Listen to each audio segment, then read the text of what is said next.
Download करें जनमत Haryana app. Baroda में होने वाले उपचुनाव को लेकर राजनीतिक दल एड़ी चोटी का दम लगाते हुए नजर आ रहे हैं, क्योंकि इस उपचुनाव के नतीजे प्रदेश में भविष्य की राजनीतिक दिशा तय करने वाले साबित हो सकते हैं। यही वजह है कि बीजेपी जेजेपी गठबंधन बड़ी ही सोच समझकर एक एक कदम उठा रहा है और ये चीज उम्मीदवार के चयन में भी नजर आ रही है। इस सीट पर जातीय समीकरण भी काफी मायने रखते हैं, क्योंकि ये सीट जाट बाहुल्य सीट है। ऐसे में बीजेपी जेजेपी गठबंधन के लिए यह गुत्थी सुलझाना इतना आसान नहीं नजर आ रहा। बड़ौदा उपचुनाव में गठबंधन की ओर से यह भी साफ हो गया है कि उपचुनाव बीजेपी जेजेपी गठबंधन बीजेपी के सिंबल पर ही लड़ेगा।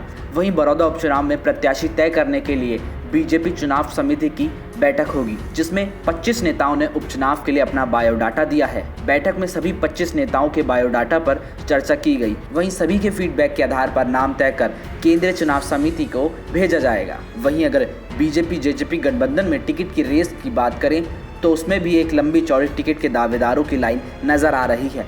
अगर बीजेपी की बात करें तो संभावित है उम्मीदवारों में सबसे ऊपर ओलंपिक पदक विजेता योगेश्वर दत्त का नाम। योगेश्वर दत्त 2019 में भाजपा के उम्मीदवार थे और दूसरे स्थान पर रह रहे थे। फूल खरब, रविंद्र जागलान, राजकुमार शामड़ी, उमेश शर्मा, रणधीर लठवाल, अनूप कुंडू, भलेराम नरवाल, बलजीत मलिक, जगदीश भारद्वाज, विशाल मलिक सहित कुल 25 बीजेपी नेताओं ने टिकट के लिए आवेदन किया है। हालांकि अभी तक जेजेपी के किसी भी दावेदार ने टिकट के लिए आवेदन नहीं किया है। गठबंधन की टिकट के लिए जेजेपी के दावेदार भी आवेदन कर सकते हैं। जेजेपी में टिकट के लिए डॉक्टर केसी बांगड़ और पार्टी से 2019 का विधानसभा चुनाव लड़ चुके भूपेंद्र मलिक दावेदारी कर रहे हैं। बीजेपी जेजेपी गठबंधन अगर जातीय समीकरण के इस जाल को समझकर अपने उम्मीदवार का सही चयन करता है तो बड़ौदा हलके में पहली बार कमल का फूल खिल सकता है। 2019 के विधानसभा चुनाव में बीजेपी जेजेपी को तकरीबन 70,000 वोट आए थे। अगर गठबंधन के वोट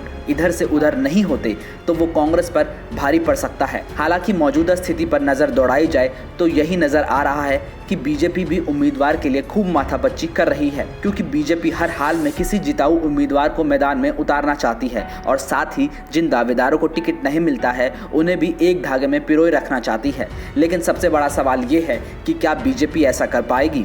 क्या बीजेपी जेजेपी गठबंधन के सभी नेता एकजुट होकर साथ मिलकर चुनाव लड़ पाएंगे? अगर ऐसा होता है तो निश्चित ही गठबंधन कांग्रेस पर 20 साबित हो सकता है। अब देखना यह है कि बीजेपी जेजेपी गठबंधन कांग्रेस की चुनौती से किस तरह निपटता है। ब्यूरो रिपोर्ट, जनमत हरियाणा।